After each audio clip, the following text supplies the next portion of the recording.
My mother tore my invitation in half right in front of me, and that tiny sound, just paper ripping, felt louder than a scream. She didn't even look angry. She looked satisfied, as if humiliation was her idea of discipline. "You're not worthy to sit with us yet, Anya," she said, her tone dipped in calm cruelty, the way rich people deliver insults while pretending it's advice. Her pearls shimmered against the neckline of her champagne dress, each glint a reminder of what I'd never been allowed to touch. My brothers and sisters watched in silence, some smirking, others pretending not to notice, but everyone there knew what that gesture meant. It wasn't just a torn invitation, it was a declaration that I didn't belong. I felt heat climb up my neck, but I didn't cry. I couldn't. Crying was weakness, and weakness was what they always accused me of. I picked up the pieces of that paper from the marble floor, folded them like something sacred, and slipped them into my pocket. If you're enjoying this, please subscribe and share. Your support keeps the stories coming. I walked out of that mansion with my chest hollowed out, but my head held high. Their laughter followed me to the door, echoing down the long hallway lined with portraits of every Allen who'd ever made money or headlines. My name would never hang there, they thought. They were wrong. Outside, the night was cold, sharp enough to bite, but it felt cleaner than the air inside that house. My breath came out in clouds as I crossed the driveway, past the family's luxury cars that gleamed like trophies. I drove back to my small apartment, a shoebox compared to the mansion, but mine in every way. On the counter waited an unfinished circuit board and a pile of research notes. I stared at them and whispered, "Let's show them." That night, I didn't sleep. I worked until dawn, soldering, recalibrating, and recording data until my eyes burned. They said I played scientist, but they didn't know I'd already built 3 working prototypes of a cardiac support device that could one day save thousands of lives. They didn't know the reason I studied the heart was because mine had been broken by the very people who shared its blood. For months, I lived in that rhythm: coffee, code, lab tests, rejection emails, tiny breakthroughs. My savings vanished, my landlord knocked twice, and sometimes I survived on instant noodles, but every pulse of that machine felt like progress. Aunt Mari was the only one who believed in me. She'd sneak into my lab on weekends with homemade soup and quiet encouragement. "One day, they'll beg for your time," she'd whisper, and though I never said it aloud, I wanted that day more than anything. Still, I wanted it on my terms, not theirs. When I first posted a demo of my device anonymously on a biomedical forum, I didn't expect anyone to notice, but one morning an email arrived with the subject line, "Proposal for Partnership, MedTech Ventures." My hands shook as I read it. They'd seen my submission, they were impressed, and they wanted to meet. I wore my only formal outfit, ironed twice, and took the train to their office, rehearsing my pitch the entire way. The meeting was brief but electric. They called my work raw genius born from necessity, and though my voice trembled, I walked out with something I'd never had before: hope backed by an offer. The licensing deal would be finalized in 2 months if the final testing phase succeeded. I kept it secret, guarding it like fire. Meanwhile, news spread through the family that the annual Allen reunion would be hosted at the Westbrook Hotel, the most luxurious venue in the city. My mother posted photos of the preparations online, smiling in every one, captioning them with words like legacy and heritage. I stared at them from my lab screen and felt a flicker of something dark. Not envy, not anymore, but a craving to be seen. That was when the idea hit me. The deal announcement with MedTech Ventures was scheduled for the same weekend as that reunion. For once, timing wasn't my enemy. It was destiny arranging a front-row seat for poetic justice. I didn't plan revenge. I planned revelation. I wanted to walk into that hall not as the forgotten daughter, but as the founder who'd rewritten what success meant.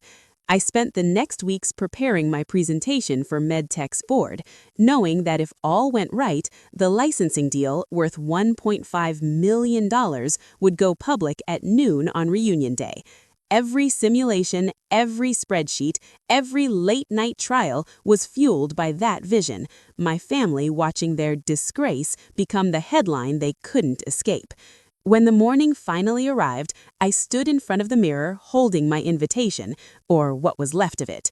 I'd taped the pieces back together, not because I forgave them, but because it reminded me of the moment everything changed.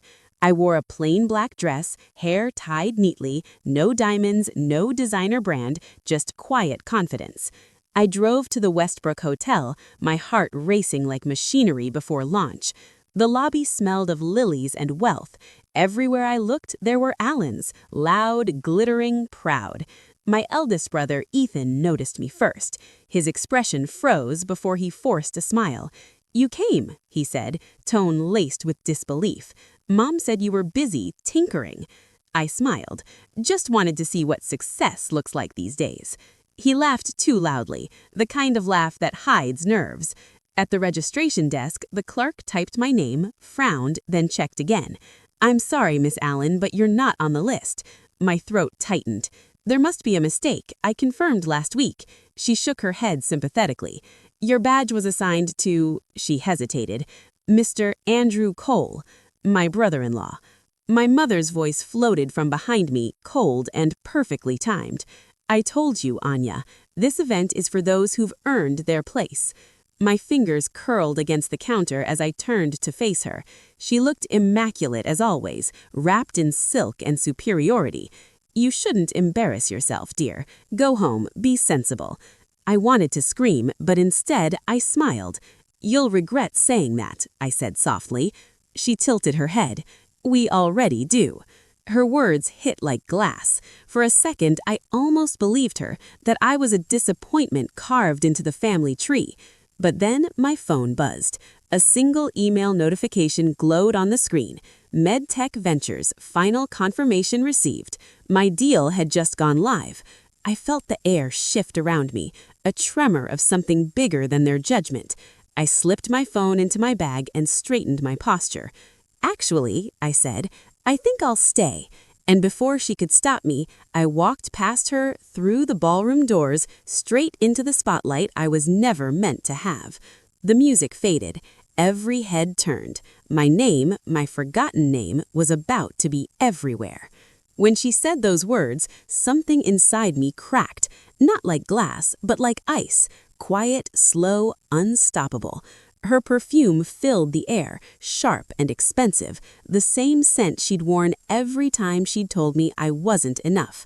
Around us, the lobby of the Westbrook Hotel shimmered with golden chandeliers, guests in tailored suits brushing past without noticing the small war happening in front of the check-in desk. My mother's smile never faltered, but her eyes were cold glass. "Why cause a scene, Anya?" she said, adjusting her diamond bracelet. "You'll embarrass yourself." My fingers trembled as I held my phone tighter, pretending to scroll, pretending not to care. My brother Faniel appeared a second later, towering, authoritative, every inch the man who believed his power defined the family's worth. "Anya," he said in that practiced tone of his, the one that sounded polite but meant, "Don't challenge me. You know your sister's husband is better suited for this presentation. It's a corporate event, not a charity showcase." I wanted to tell him I didn't come for their approval, but my throat was dry, and all I could manage was a faint nod. Aunt Mari caught my eye from across the room, her expression a mix of worry and pride. The silence that followed my mother's words was sharp enough to cut through the glittering noise of the ballroom. For a moment, every heartbeat around me felt louder than the string quartet playing in the background. I stood there with the faint smile of someone who had rehearsed composure more times than acceptance. My mother's voice still echoed, "This event is for those who've earned their place." I should have felt small, but instead, something in me steadied, like a glass finally set down after years of trembling in a storm. Aunt Mari's hand squeezed mine beneath the table, her whisper soft but firm. "Let them see you anyway." I looked towards the stage where my brother-in-law, Evan, was preparing to present his company's innovation, the one that looked suspiciously like mine, the one that had been stolen from a prototype I'd shared with my family 2 years earlier. My chest tightened, not from fear, it was recognition, that inevitable moment when silence meets its consequence. She started to step forward, but I gave her the smallest shake of my head. Not now, not yet. I walked away from them before they could see my tears, before my humiliation turned into rage. Upstairs in the women's restroom, I locked myself in a stall and sat on the toilet lid, staring at the marble floor until my breathing slowed. My badge wasn't missing by accident. They'd had it removed. My slot wasn't replaced by coincidence. They'd planned it. But they didn't know what I knew, that the press release announcing my company's $1.5 million licensing deal was scheduled to go live at exactly 8:15 p.m., the moment the keynote began. The irony was poetry. They wanted to erase me from the stage, but the world would be watching when my name lit up their screens. I wiped my eyes, fixed my lipstick, and forced a smile at my reflection. "You've earned your place," I whispered to myself, the opposite of what she'd said. "You just built it somewhere they can't control." When I stepped back into the ballroom, the event had already begun. Rows of tables glimmered under soft light, champagne glasses catching reflections of 1,000 silent judgments. My sister, Victoria, stood near the stage, hair perfect, dress worth more than my old car. She was everything my parents admired, ambitious, beautiful, connected, and she looked at me as if I'd wandered into a gala I couldn't afford. "Oh, you came?" she said, her tone light but her eyes sharp. "Mother said you were working on some lab project. How quaint." Her husband, Jared, the man now holding my stolen presentation slot, smirked. "Don't take it personally, Anya. Business is about results." I could have said 1,000 things, but silence was the sharpest weapon I had. I just smiled, took a seat at the back of the room, and waited. The lights dimmed, and the host introduced Jared as the evening's featured presenter for Innovations in Medical Technology. My jaw tightened. My slides, the ones I'd submitted weeks ago under the family's registration, appeared on screen. My company's prototype shimmered across the projector. My data, my diagrams, my blood and sleepless nights being presented as someone else's achievement. Jared stumbled through the technical terms, mispronouncing half of them, while my father sat in the front row, nodding proudly. The humiliation burned so deep it almost made me laugh. But I wasn't the same girl they'd mocked in that mansion. I had patience now. I checked my watch. 8:13 p.m. 2 minutes. I leaned back in my chair, heart pounding. 8:14. The host was thanking Jared, applause echoing politely through the room. 8:15. My phone buzzed, then another, then 10 more. Heads began to turn as screens lit up around the ballroom. Whispered voices rose like a tide. "Is this real? Look, Anya Allen? Med Allen Labs?" And I saw it, my name plastered across dozens of glowing devices. The press release had hit the wires. Breaking, Med Allen Labs signs $1.5 million licensing deal for groundbreaking cardiac device, founded by Dr. Anya Allen. The room erupted in a storm of murmurs. Someone at the front gasped, "Wait, Allen? Is she—" My father's head jerked toward me. My mother's smile flickered, her composure cracking for the first time. I stood slowly, feeling hundreds of eyes shift in my direction. "Excuse me," I said to no one and everyone at once, walking toward the stage. Jared froze mid-sentence as I approached. "You seem to be having trouble explaining the device," I said, my voice steady but carrying. "Perhaps I can clarify, since I designed it." Gasps rippled through the crowd. The host, flustered, glanced between us. "Dr. Allen, you're the lead researcher?" I took the microphone from his trembling hand. "Founder, actually," I said, turning toward the audience. "Thank you all for your attention." The projector still displayed my slides, the title, Minimally Invasive Cardiac Support System, glowing behind me like a banner of vindication. "What you're seeing here," I continued, "is a device that reduces post-surgical complications by over 90% in controlled trials. built by a team that believed science doesn't care about pedigree, only persistence. The applause started small, hesitant, like people unsure of what's safe to feel. Then it swelled, louder, genuine, until it filled the room like music. I caught Aunt Mari's eye. She was crying. My father clapped once, twice, then stopped, realizing the cameras were still rolling. My sister stayed frozen, her hands clasped tight enough to whiten her knuckles. My sister looked like she'd swallowed something sharp. And then, as if the universe wanted punctuation, my phone buzzed again. An investor from the audience had just sent me his business card digitally. "Let's talk," the message read. I smiled. "It seems," I said softly into the microphone, "I finally earned my place at the table." The room laughed nervously, half in awe, half in disbelief. I stepped off the stage to a wave of congratulations. Reporters surrounded me, snapping photos, asking for statements. My father tried to reach me through the crowd, his voice suddenly soft, almost rehearsed. "Anya, let's discuss this properly." Mother followed, her tone sweetened with damage control. "Darling, we should have known how brilliant you were becoming." But their words slid right past me, empty as the champagne flutes they clutched.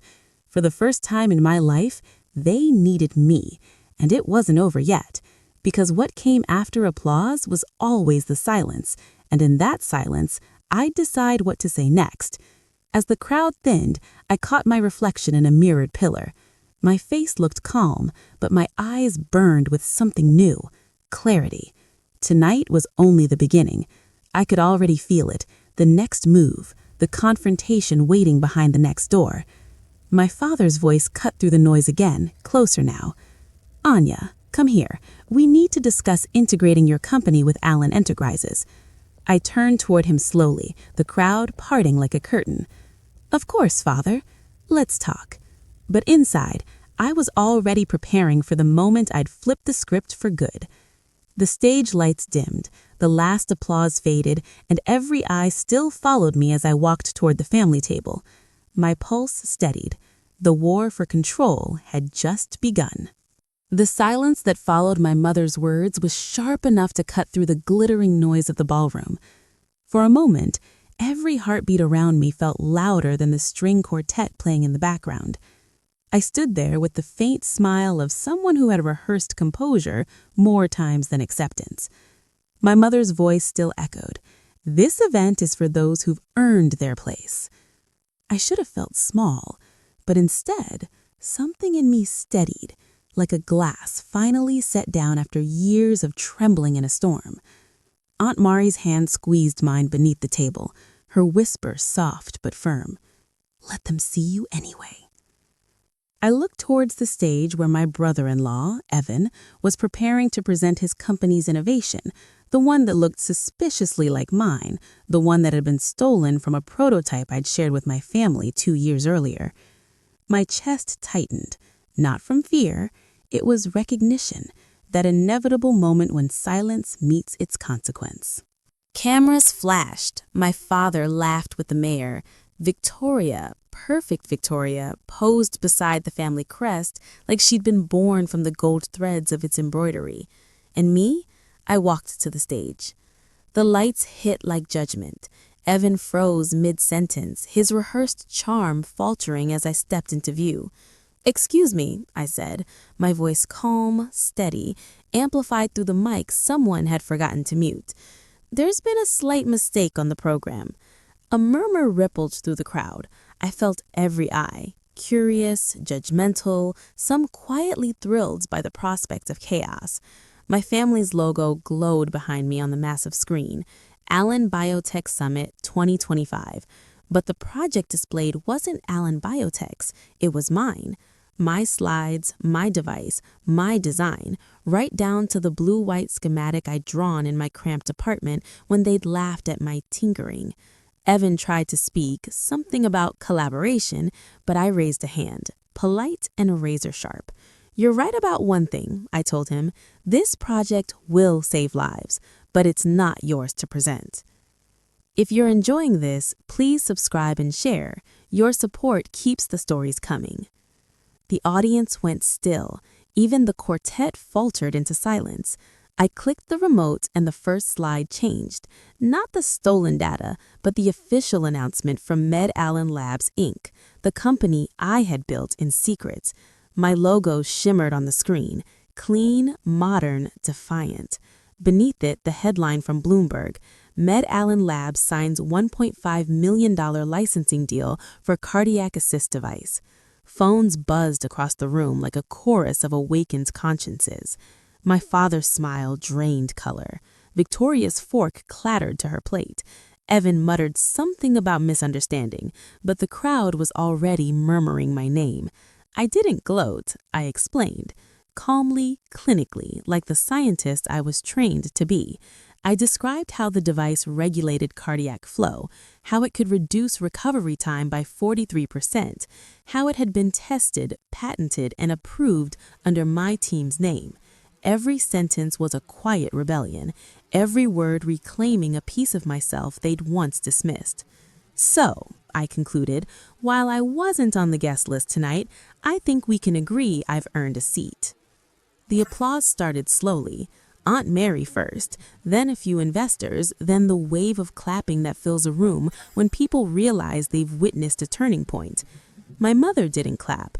She sat frozen, face pale beneath layers of makeup, the mask of authority slipping at its edges. When the lights dimmed and the applause faded, I left the stage not toward the family table, but toward the journalists waiting near the exit.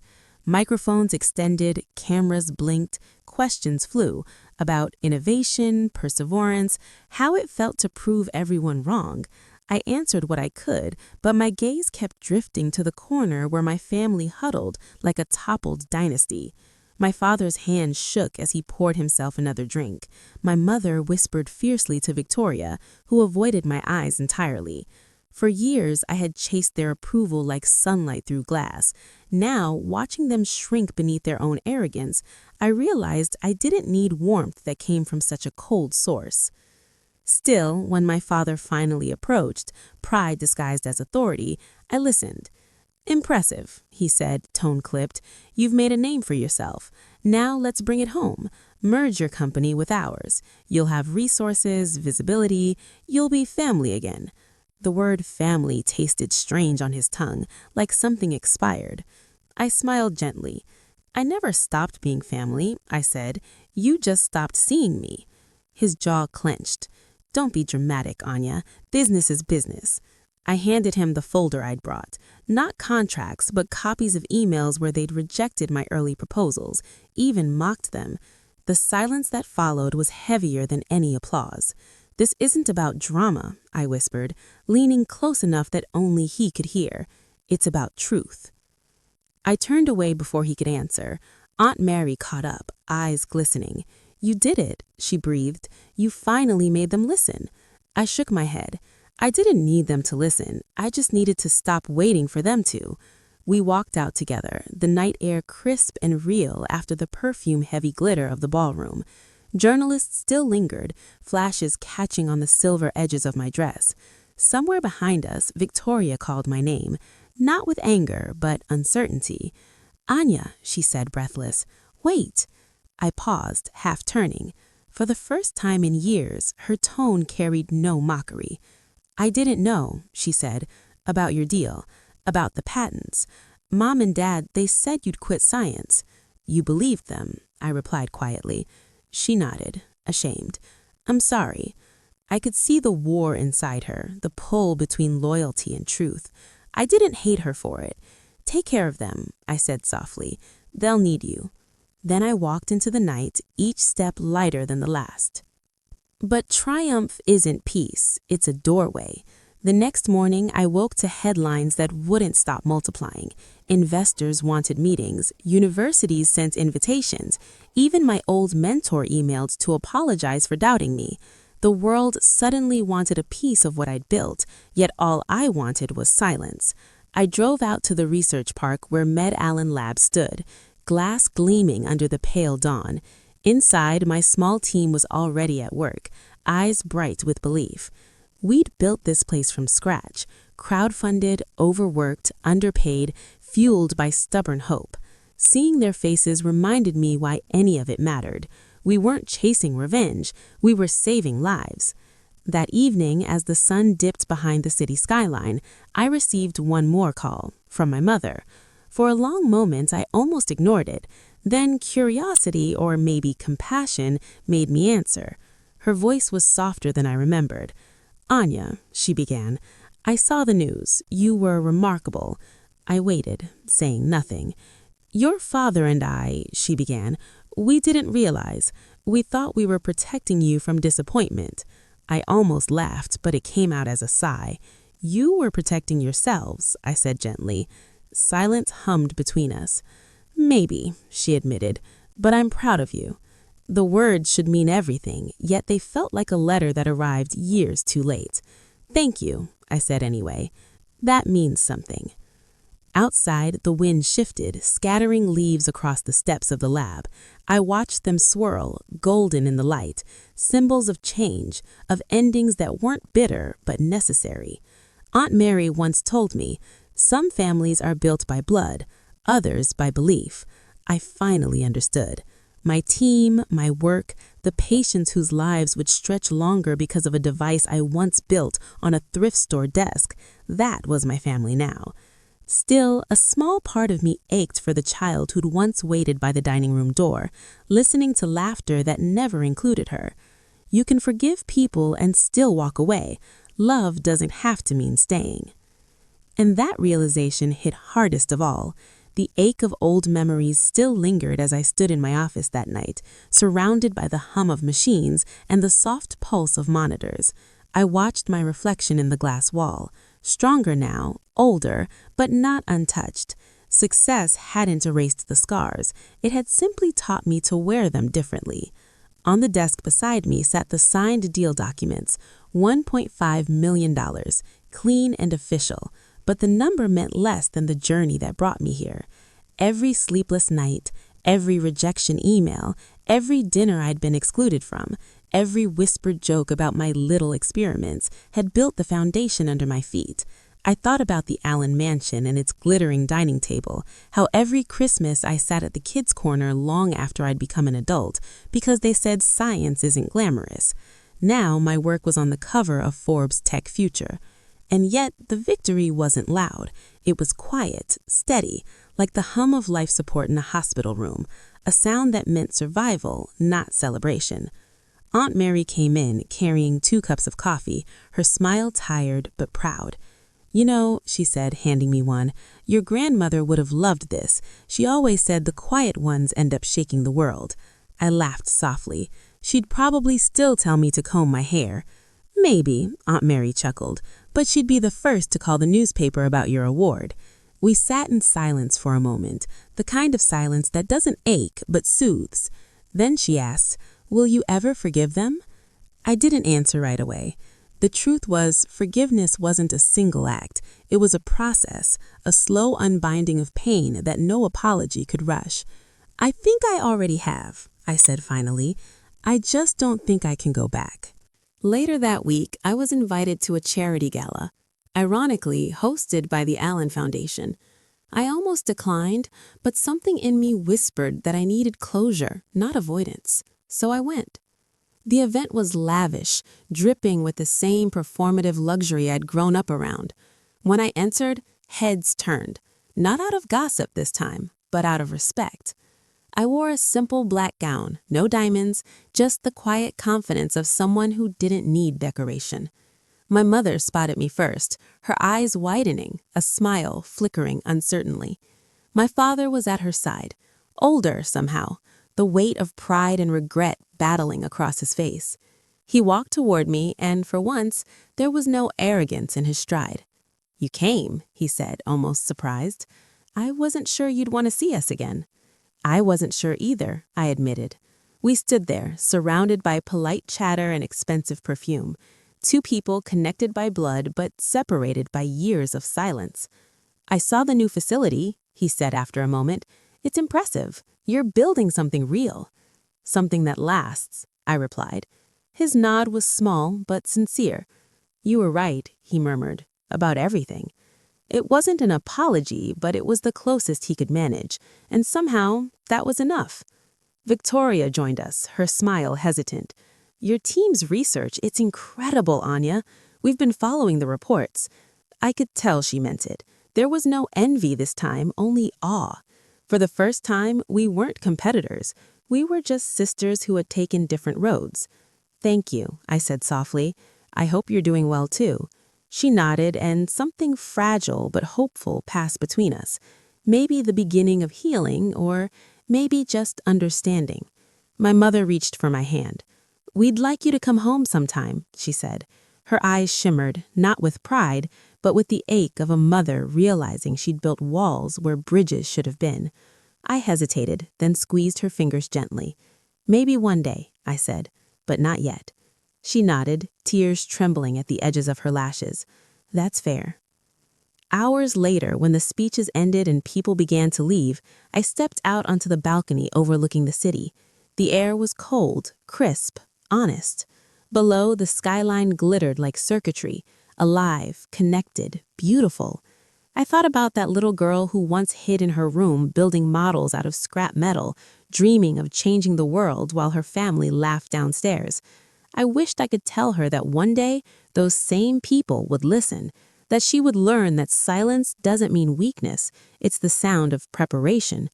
The door behind me opened and Aunt Mari stepped out again, her scarf fluttering in the wind. "Ready to head home?" she asked. I looked at the stars, the city, the horizon that no longer felt unreachable. "Almost," I said. "I just needed a moment." "To think?" she asked.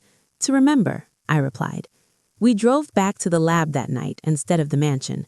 The team was still there, burning midnight energy like always. They greeted me with laughter, music, pizza boxes scattered across the break room table. When they saw me, they cheered, holding up a framed photo they'd printed, our entire team standing in front of the Med Allen sign with the caption, "Built, not given."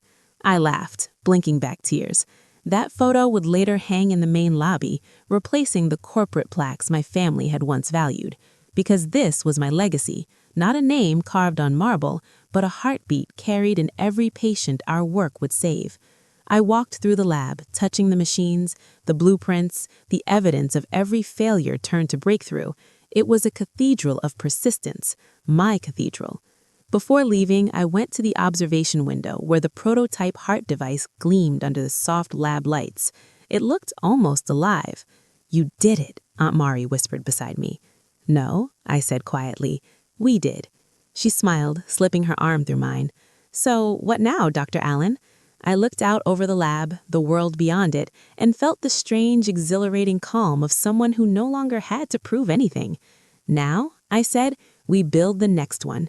And as dawn broke over the city, sunlight spilling across the glass walls of Med Allen Labs, I finally felt what I'd been chasing my whole life. Not their approval, not revenge, but peace. I realized that family isn't who opens the door for you, it's who builds beside you when every door is closed. My reflection in the glass smiled back at me, steady, certain, free. I whispered, "My name is Anya Allen, and I belong exactly where I've built my place." The hum of the lab filled the silence, soft and endless, like the pulse of a living heart.